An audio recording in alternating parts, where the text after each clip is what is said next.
ഓരോ മണ്ഡലങ്ങളും വിശകലനം ചെയ്തുകൊണ്ടിരിക്കുകയായിരുന്നു. അവസാനവട്ട കണക്കുകൂട്ടലുകൾ എന്താണ് ഓരോ മുന്നണികളുടെയും എന്നത് പരിശോധിക്കുകയായിരുന്നു. നമ്മൾ ഇനി പോകുന്നത് പത്തനംതിട്ടയിലേക്കാണ്. ശക്തമായ മത്സരം നടന്ന പത്തനംതിട്ടയിലെ ഫലം പ്രവചനാതീതമാണ്. മണ്ഡലം നിലനിർത്താൻ ആന്റണിയും അട്ടിമറി ജയത്തിനായി തോമസ് ഐസക്കും പോരാടിയപ്പോൾ മുതിർന്ന കോൺഗ്രസ് നേതാവിന്റെ മകൻ അനിൽ ആന്റണിയെ രംഗത്തിറക്കിയ BJPക്ക് വിജയം മാത്രമാണ് ലക്ഷ്യം. പ്രവീൺ പുരുഷോത്തമനുണ്ട് വിവരങ്ങളുമായി പത്തനംതിട്ടയിൽ നിന്ന്. പ്രവീൺ, അവിടെ ക്രിസ്ത്യൻ വോട്ടുകൾ വളരെ പ്രധാനപ്പെട്ടതാണ്, ന്യൂനപക്ഷ വോട്ടുകൾ വളരെ പ്രധാനപ്പെട്ട ഒരു മണ്ഡലമാണ്, ലോക്സഭാ മണ്ഡലമാണ് പത്തനംതിട്ട. അവിടെ അനിൽ ആന്റണിയെ പോലെ ഒരു നേതാവിനെ ഇറക്കുന്നതിലൂടെ തന്നെ ക്രിസ്ത്യൻ വോട്ടുകൾ, പ്രത്യേകിച്ച് മാർത്തോമ സഭയുടെ വോട്ടുകൾ, യാക്കോബായ ഓർത്തഡോക്സ് സഭാ വിഭാഗത്തിന്റെ വോട്ടുകൾ, ഒപ്പം കത്തോലിക്ക സഭയുടെ, സിറോ മലബാർ സഭയുടെ വോട്ടുകൾ, ഇവ നാലും സമാഹരിക്കാൻ സാധിച്ചിട്ടുണ്ട് എന്നുള്ള അവകാശവാദമാണ് അനിൽ ആന്റണിയും BJPയും ആവർത്തിച്ച് അവകാശപ്പെടുന്നത്. പക്ഷേ ഈ മണിപ്പൂർ ഉൾപ്പെടെയുള്ള കാര്യങ്ങളാണ് നമ്മൾ തിരുവനന്തപുരത്തും തൃശ്ശൂരും BJPക്ക് തിരിച്ചടിയായി വരുമോ എന്ന് ചോദിച്ചിരുന്നത്. BJP മൂന്നാമത് ജയിക്കുന്ന മണ്ഡലമായി പത്തനംതിട്ടയെ ഉയർത്തിക്കാട്ടുമ്പോൾ അവർക്ക് ഇതിനപ്പുറത്തേക്ക് അവകാശപ്പെടാനാകുന്ന ഘടകങ്ങൾ എന്തൊക്കെയാണ് പ്രവീൺ?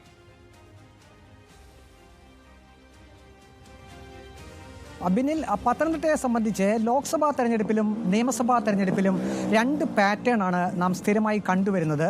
നിയമസഭാ തെരഞ്ഞെടുപ്പുകളിൽ എല്ലാ മണ്ഡലങ്ങളും ഇടതുമുന്നണിക്ക് അനുകൂലമായി നിൽക്കുമ്പോൾ ലോക്സഭാ തെരഞ്ഞെടുപ്പിൽ എപ്പോഴും UDFന് അനുകൂലമായാണ് പത്തനംതിട്ട ലോക്സഭാ മണ്ഡലം നിൽക്കുന്നത്. കഴിഞ്ഞ നിയമസഭാ തെരഞ്ഞെടുപ്പിൽ ഈ പത്തനംതിട്ട ലോക്സഭാ മണ്ഡലത്തിൽ ഉൾപ്പെട്ട 7 നിയമസഭാ മണ്ഡലങ്ങളിലും LDF വിജയിച്ചു എന്നുള്ളതാണ് ഏറ്റവും വലിയൊരു പ്രത്യേകത. അങ്ങനെ നോക്കുമ്പോൾ MLA മുഴുവൻ LDFന്റെ ഭാഗത്ത് ഉള്ളവരാണ്. ഒറ്റ UDF MLA പോലും ഇല്ല എന്നുള്ളതാണ്. അതിൽ തന്നെ 3 MLA കേരള കോൺഗ്രസ് മാണി വിഭാഗത്തിൽ നിന്നുള്ളവരാണ് എന്നുള്ളതും എടുത്തു പറയത്തക്ക ഒരു പ്രത്യേകതയാണ്. നമുക്കറിയാം, കേരള കോൺഗ്രസ് UDF വിട്ട് LDFിലേക്ക് പോകുമ്പോൾ അതിൻ്റെ ഭവിഷ്യത്തുകൾ എന്തൊക്കെയാണ്, അത് തെരഞ്ഞെടുപ്പുകളിൽ എങ്ങനെ പ്രതിഫലിക്കുമെന്നുള്ളത് ഈ ലോക്സഭാ തെരഞ്ഞെടുപ്പിൽ അതിൽ ഏറ്റവും വലിയൊരു ഉദാഹരണമാകാൻ പോകുന്നത് ഒരുപക്ഷെ പത്തനംതിട്ട ലോക്സഭാ മണ്ഡലമായിരിക്കാം. റാന്നി, പൂഞ്ഞാർ, ഒപ്പം തന്നെ കാഞ്ഞിരപ്പള്ളി മണ്ഡലങ്ങളിൽ കേരള കോൺഗ്രസ് സ്ഥാനാർത്ഥികളാണ് കഴിഞ്ഞ നിയമസഭാ തെരഞ്ഞെടുപ്പിൽ വിജയിച്ചത്. UDF സ്ഥാനാർത്ഥി ആന്റണിയെ സംബന്ധിച്ച് കഴിഞ്ഞ 3 ലോക്സഭാ തെരഞ്ഞെടുപ്പുകളിലും ഏറ്റവും കൂടുതൽ വോട്ടുകൾ ലഭിച്ചിരുന്നത് പൂഞ്ഞാർ, കാഞ്ഞിരപ്പള്ളി, ഒപ്പം തന്നെ റാന്നി നിയമസഭാ മണ്ഡലങ്ങളിൽ നിന്നൊക്കെയാണ്. എന്നാൽ ഇക്കുറി അവിടെ കേരള കോൺഗ്രസ് ശക്തിയായിട്ടുള്ള കേരള കോൺഗ്രസ് ഇടതുമുന്നണിയിലേക്ക് മാറി അവിടെ ഇടതുമുന്നണിക്ക് വേണ്ടി പ്രവർത്തിച്ചപ്പോൾ ആന്റണിയുടെ വോട്ട് വിഹിതം കുറയുമോ എന്നുള്ളതാണ് ഒരു സംശയമുള്ളത്. അതാണ് ഏറ്റവും പ്രധാനപ്പെട്ട ഒന്നാമത്തെ ഒരു വസ്തുത. പക്ഷേ UDF കേന്ദ്രങ്ങൾ പറയുന്നത് കേരള കോൺഗ്രസ് LDFിലേക്ക് പോയാലും ആന്റണിയുടെ ഭൂരിപക്ഷം അല്പം കുറയും, അതിനപ്പുറം ഒരു ആഘാതം ഏൽപ്പിക്കാൻ കേരള കോൺഗ്രസ് എമ്മിന് കഴിയില്ല എന്നാണ് UDF കേന്ദ്രങ്ങൾ വ്യക്തമാക്കുന്നത്. എന്നാൽ LDFിനെ സംബന്ധിച്ചിപ്പോൾ വലിയ പ്രതീക്ഷയുള്ളൊരു മണ്ഡലം കൂടിയാണ് പത്തനംതിട്ട ലോക്സഭാ മണ്ഡലം.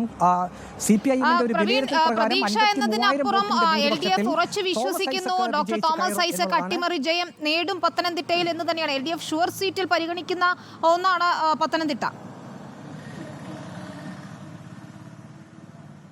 അതെ, അത് തന്നെയാണ് ഏറ്റവും പ്രധാനപ്പെട്ട ഒരു കാര്യം. ഞാൻ നേരത്തെ സൂചിപ്പിച്ചതുപോലെ തന്നെ റാന്നി, പൂഞ്ഞാർ, കാഞ്ഞിരപ്പള്ളി തുടങ്ങിയ മണ്ഡലങ്ങളിൽ കഴിഞ്ഞ നിയമസഭാ തെരഞ്ഞെടുപ്പിൽ കേരള കോൺഗ്രസ് സ്ഥാനാർത്ഥികളാണ് വിജയിച്ച് കയറിയത്. അപ്പോൾ ലോക്സഭാ തെരഞ്ഞെടുപ്പിൽ തോമസ് ഐസക്കിന് അനുകൂലമായി ഈ 3 മണ്ഡലങ്ങളിലും ഒരു അനുകൂലമായിട്ടുള്ളൊരു കാറ്റ് വീശുമെന്ന് തന്നെയാണ് LDF കേന്ദ്രങ്ങളും വ്യക്തമാക്കുന്നത്. ഒപ്പം തന്നെ തോമസ് ഐസക്കിൻ്റെ ഒരു വ്യക്തിപ്രഭാവം, മുൻ ധനകാര്യ വകുപ്പ് മന്ത്രിയായിരുന്നു, ഒപ്പം തന്നെ CPIഎമ്മിൻ്റെ കേന്ദ്ര കമ്മിറ്റി അംഗം കൂടിയാണ്. അങ്ങനെ മലയാളികൾക്ക് മുഴുവൻ അറിയാവുന്ന ഒരു വ്യക്തിത്വം കൂടിയാണ്. ആ രീതിയിൽ തുടക്കം മുതൽ തന്നെ ശക്തമായിട്ടുള്ള പ്രചരണ പരിപാടികളുമായാണ് തോമസ് ഐസക് മുന്നോട്ട് പോയത്. ഒപ്പം തന്നെ ഇടയ്ക്ക് ചെറിയ ചില വിവാദങ്ങളൊക്കെ ഉണ്ടായിരുന്നു, പ്രത്യേകിച്ചും കിഫ്ബി ഉൾപ്പെടെയുള്ള വിഷയങ്ങളിൽ. അത് UDF പ്രധാനമായും തോമസ് ഐസക്കിനെതിരെ ഒരു പ്രചരണായുധം ആക്കുകയും ചെയ്തിരുന്നു. നമുക്കറിയാം, പല സന്ദർഭങ്ങളിൽ ED ഹാജരാകണമെന്ന് പറയുന്നു, തോമസ് ഐസക് ഹാജരാകില്ല എന്നൊരു നിലപാടെടുക്കുന്നു. അങ്ങനെയുള്ള നിയമ പ്രശ്നങ്ങളൊക്കെ ഈ തെരഞ്ഞെടുപ്പിനിടയിൽ വന്നു. തോമസ് ഐസക് ഒരു ശക്തമായിട്ടുള്ള ഒരു സ്റ്റാൻഡ് തന്നെയാണ് അക്കാര്യത്തിൽ എടുത്തത്. ഇതൊക്കെ LDFിൻ്റെ പ്രചരണ ആ ഒരു സമയത്ത് അതൊക്കെ പ്രാധാന്യത്തോടു കൂടി തന്നെ തോമസ് ഐസക് തന്റെ ഭാഗം വോട്ടർമാരോട് ന്യായീകരിച്ചിരുന്നു. ഒപ്പം തന്നെ ശരി, അത് ഏത് രീതിയിലായിരിക്കും പ്രതിഫലിച്ചത് എന്ന് നമുക്ക് നാളെ അറിയാം. പ്രവചനാതീതമാണ് പത്തനംതിട്ടയിലെ കാര്യങ്ങൾ എന്ന് തന്നെ പറയേണ്ടി വരും. ആന്റണി സീറ്റ് നിലനിർത്തുമെന്ന് തന്നെയാണ് UDF ക്യാമ്പ് ഉറച്ചു വിശ്വസിക്കുന്നത്. ക്ലീൻ സ്വൈപ്പ് എന്നത് തന്നെയാണ് UDF ക്യാമ്പിന്റെ പ്രതീക്ഷ. പക്ഷേ തോമസ് ഐസക്കിലൂടെ പത്തനംതിട്ട ജയിച്ചു കയറാമെന്ന് LDF പ്രതീക്ഷിക്കുന്നു. അനിൽ ആന്റണിയും തികഞ്ഞ ആത്മവിശ്വാസത്തിലാണ്. എക്സിറ്റ് പോളുകൾ പ്രവചിച്ചതുപോലെ 3 മണ്ഡലങ്ങളിൽ BJP ജയിച്ചു കയറുകയാണെങ്കിൽ അതിലൊന്ന് പത്തനംതിട്ടയാകുമെന്ന് NDA ക്യാമ്പും പ്രതീക്ഷ വെച്ച് പുലർത്തുകയാണ്.